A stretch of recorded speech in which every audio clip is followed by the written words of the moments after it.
Finally, you found your dream home in Italy, and now what next? How does it work? What is the whole process about? So first of all, you don't need to be a resident to buy a property in Italy, but surely you will need one thing, the Codice Fiscale. What is a Codice Fiscale and how do you apply for it? The Codice Fiscale is like a social security number in the US or the UK national insurance card.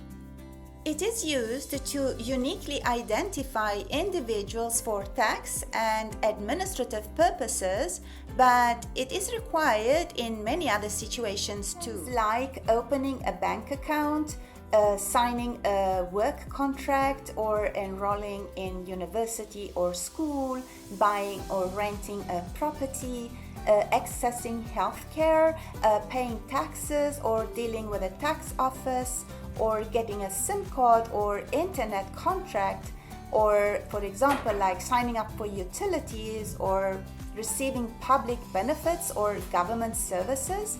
So there are many things where the Codice Fiscale is really required. Who needs one? Italian citizens, residents EU or non-EU, foreigners that are living, working or studying in Italy for more than a short visit.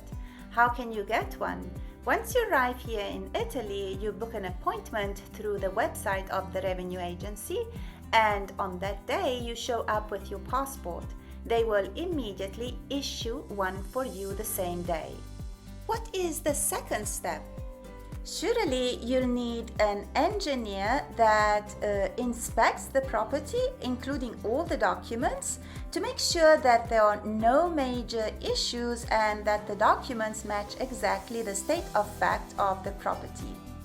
And with this, I mean updating the revenue agency, the cadastral office, and the real estate registry, which is responsible not only for the changes of ownership, but they're responsible also of registering the deed of sale, registering eventual mortgages or donations, or court decisions that have affected the property.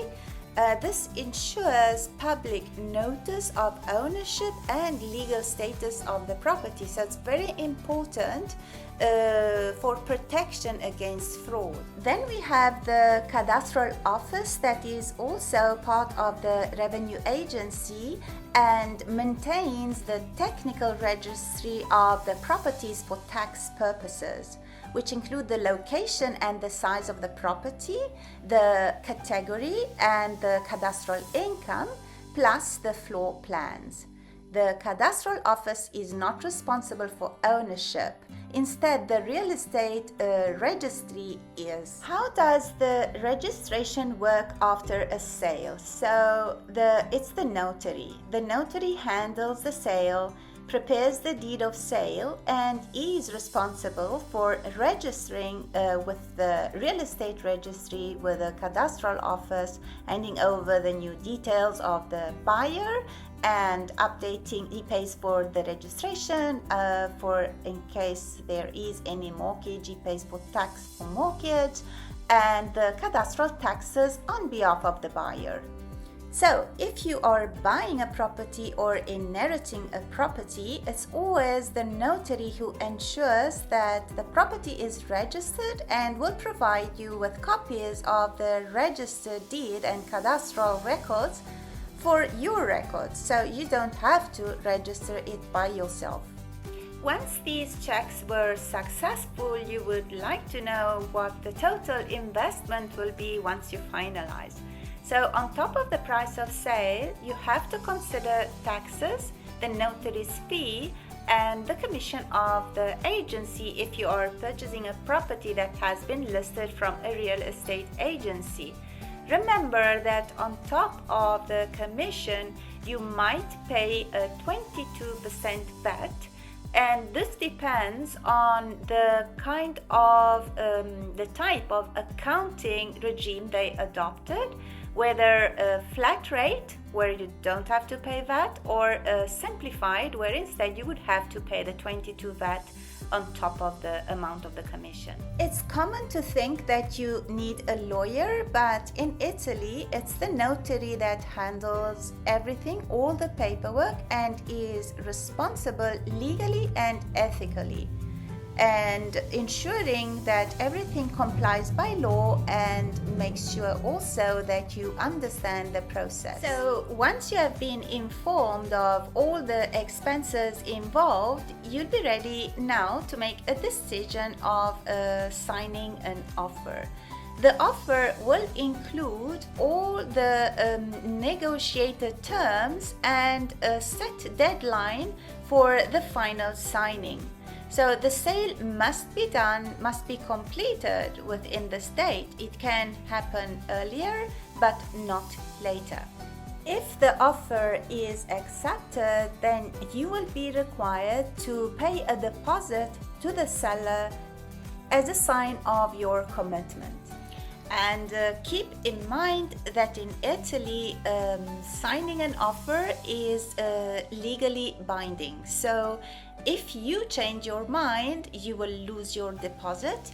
If the sellers change their mind, they must return double the amount of the deposit.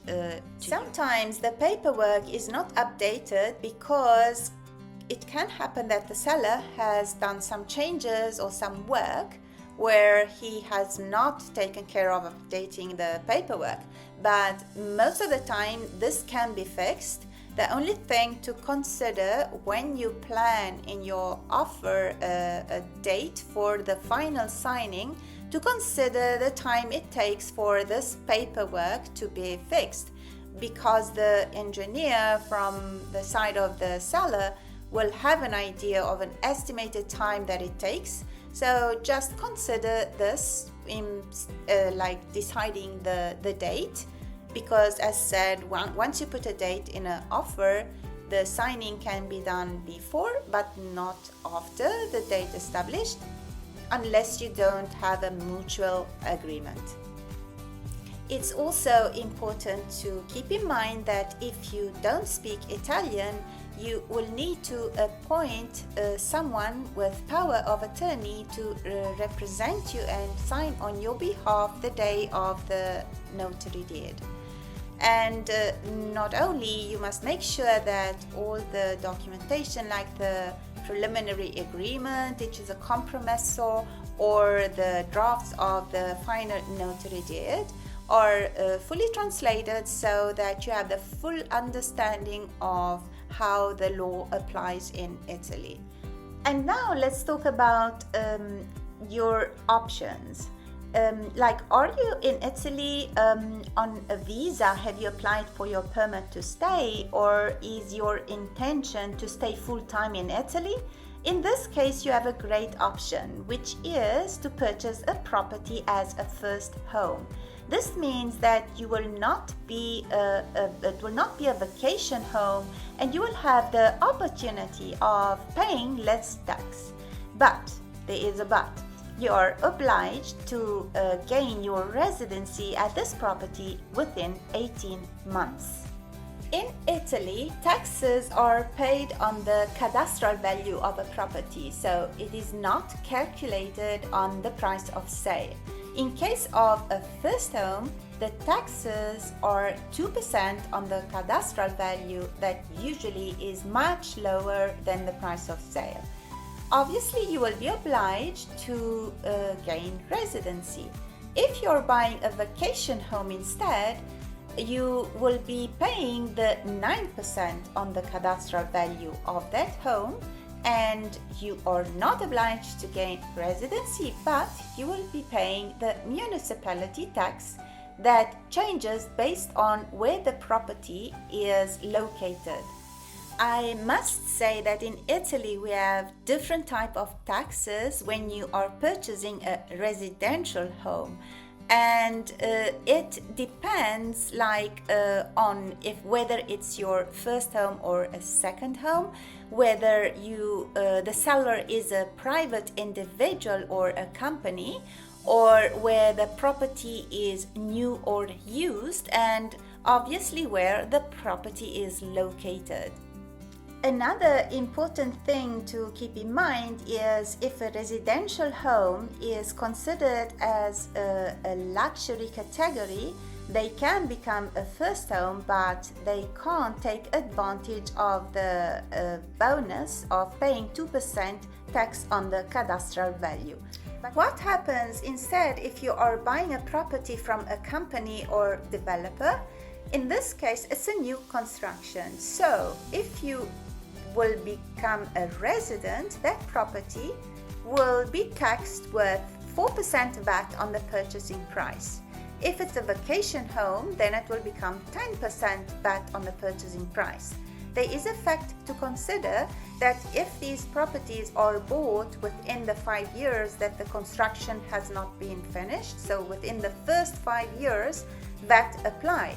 If it's over the 5 years, then that does not apply. You will be buying as a private sale unless that option is exercised. So now you have a clear picture of how taxes work when you purchase a property in Italy. Plus, I wanted to add that the buyer is the one that chooses the notary, as he is the only responsible of paying the notary's fee and the taxes. Plus, the buyer has the option to decide whether the final balance should be held in the notary's escrow account or paid directly to the seller. By the way, my name is Lucia. If you're new here, welcome. It's nice to meet you. If you're returning, welcome back. I appreciate your support. If you need help relocating to Italy, feel free to contact me through my website. I'm based in Calabria in the beautiful Riviera dei Cedri in southern Italy.